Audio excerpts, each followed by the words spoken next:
Shalom Bapak Ibu dan Saudara terkasih di dalam nama Tuhan Yesus.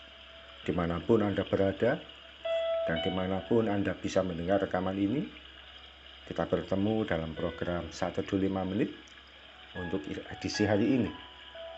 Sebagai dasar kebenaran firman Tuhan, saya akan bacakan dari Amsal pasal 10 ayat yang keempat. Firman Tuhan berkata, tangan yang lamban membuat miskin, tetapi tangan orang rajin menjadikan kaya. Sahabat Kristus, firman Tuhan mengajarkan bahwa tangan yang lamban membuat miskin. Kata lamban ternyata disamakan dengan kata malas, sementara kata orang rajin dipadankan dengan kata orang yang bekerja keras. Kitab Amsal membuat paradoks yang sangat bagus sekali. Tangan yang lamban membuat miskin, sementara tangan yang rajin menjadikan kaya. Saya bersyukur sekali bahwa firman Tuhan tidak hanya mengajarkan hal yang bersifat spiritual semata, hanya berdoa, baca firman Tuhan, atau menyanyikan puji-pujian.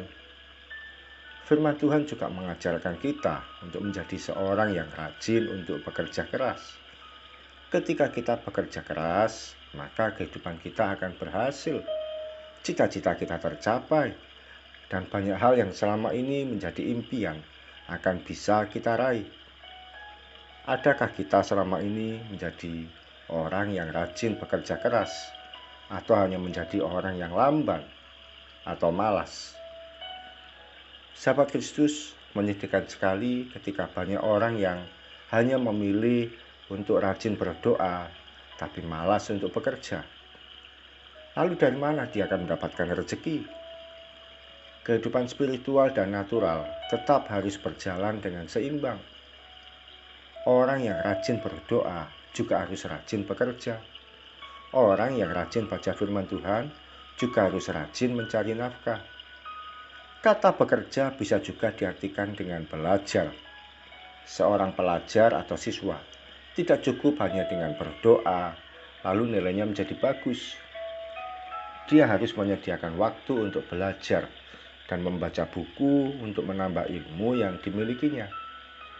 Saatnya kita ubah pola pikir kita untuk tidak hanya menjadi pribadi yang rajin beribadah, namun juga rajin dalam bekerja. Mari kita datang pada Tuhan.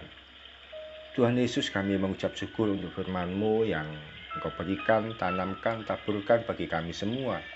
Dan firman-Mu mengajarkan untuk kami menjadi pribadi yang rajin ya Tuhan, dalam bekerja, untuk mencari nafkah, dalam belajar untuk kami memiliki nilai yang baik, dan dalam melakukan banyak aktivitas yang lain Tuhan, supaya kami lebih giat lagi mengerjakan yang menjadi bagian kami dengan terbaik. Ampuni kalau selama ini kami hanya berpangku tangan, hanya sekedar menjadi seorang yang menekuni hal yang rohani, tapi hal yang menjadi bagian tugas kami abaikan atau lalaikan. Tapi hari ini kami mau belajar untuk mengerjakan bagian kami dengan sebaik mungkin, yang bekerja, yang belajar, yang sebagai ibu rumah tangga, ataupun yang melayani Tuhan. Terima kasih Tuhan Yesus, kami siap melangkah sepanjang hari ini dengan penuh kerajinan, dengan penuh kerja keras, dengan penuh usaha yang maksimal, dan kami akan mendapatkan yang terbaik. Dalam satu nama Tuhan Yesus Kristus, kami berdoa dan mengucap syukur. Amin. Sahabat Kristus, ukuran kerohanian seseorang sebenarnya bukan dilihat dari berapa lama dia berdoa dan baca firman Tuhan, tapi bagaimana dia bertanggung jawab pada kehidupan pribadi dan keluarganya. Salam dari saya, Pendeta Ogi Raharjo dari Mitspa Ministry. Tetap setia sampai garis akhir. Tuhan Yesus memberkati.